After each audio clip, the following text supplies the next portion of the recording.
Assalamualaikum warahmatullahi wabarakatuh. Halo teman-teman, bagaimana kabarnya? Semoga semua dalam keadaan sehat walafiat ya. Perkenalkan, nama saya Rahmada Fitra Dewi Staningrum. Saya di sini akan membahas 3 materi yang ada dalam bimbingan dan konseling Islam. Yang pertama, ada tujuan dan fungsi bimbingan dan konseling Islam. Yang kedua, ada landasan dan prinsip bimbingan dan konseling. Yang ketiga, ada asas-asas dan bidang bimbingan dan konseling. Oke, langsung saja ke materi yang pertama, ada tujuan dan fungsi bimbingan dan konseling Islam. Nah, apa aja sih fungsi bimbingan dan konseling Islam itu? Nah, yang pertama ada preventif, yaitu membantu individu menjaga dan mencegah masalah pada dirinya. Yang kedua, ada developmental, yaitu membantu individu memelihara dan mengembangkan suatu kondisi yang lebih baik. Yang ketiga, ada kuratif, yaitu membantu individu memecahkan masalah yang sedang dihadapi atau dialaminya. Yang terakhir, ada preservatif, yaitu membantu individu agar situasi dan kondisi yang semula tidak baik menjadi baik. Oke, lanjut ke tujuan bimbingan dan konseling Islam. Apa aja sih tujuan bimbingan dan konseling Islam itu? Yang pertama, untuk menghasilkan suatu perubahan, perbaikan kesehatan, dan kebersihan jiwa dan mental. Yang kedua, untuk menghasilkan suatu perubahan, perbaikan, dan kesopanan tingkah laku yang dapat memberikan manfaat baik pada dirinya maupun lingkungan sekitar. Yang ketiga, untuk menghasilkan kecerdasan rasa emosi individu sehingga muncul dan berkembang rasa toleransi, setia kawanan, tolong-menolong, dan rasa kasih sayang. Yang terakhir, untuk menghasilkan kecerdasan spiritual pada diri individu.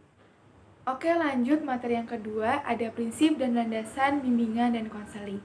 Nah, prinsip bimbingan dan konseling itu ada 5. Yang pertama ada sasaran pelayanan, yaitu melayani semua individu tanpa memandang umur, jenis kelamin, suku, agama, dan status sosial ekonomi. Yang kedua, ada masalah individu, yaitu berurusan dengan hal-hal yang menyangkut pengaruh kondisi mental atau fisik individu terhadap penyesuaian dirinya di lingkungannya. Yang ketiga, ada program pelayanan, yaitu program bimbingan dan konseling harus fleksibel, disesuaikan dengan kebutuhan individu, masyarakat, dan kondisi lembaga. Yang keempat, ada pelaksanaan pelayanan, yaitu bimbingan dan konseling harus diarahkan untuk mengembangkan individu yang akhirnya mampu membimbing diri sendiri dalam menghadapi permasalahannya. Yang terakhir, ada di sekolah dalam lapangan operasional, yaitu di sekolah pelayanan bimbingan dan konseling diharapkan dapat tumbuh dan berkembang dengan amat baik, mengingat sekolah memiliki kondisi dasar yang menuntut adanya pelayanan ini pada kadar yang tinggi. Selanjutnya ada landasan bimbingan dan konseling.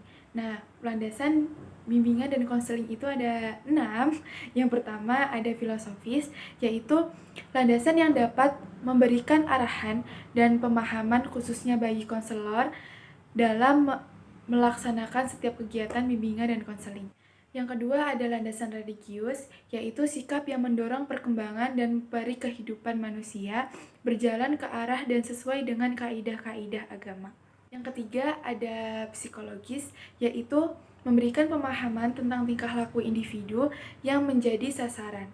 Yang keempat ada landasan sosial budaya, yaitu landasan yang dapat memberikan pemahaman kepada konselor tentang dimensi kesosialan dan dimensi kebudayaan. Yang kelima, ada ilmu pengetahuan dan teknologi, yaitu bimbingan dan konseling sebagai ilmu yang multidimensional yang menerima sumbangan besar dari ilmu-ilmu dan bidang teknologi. Yang terakhir, ada landasan pedagogi.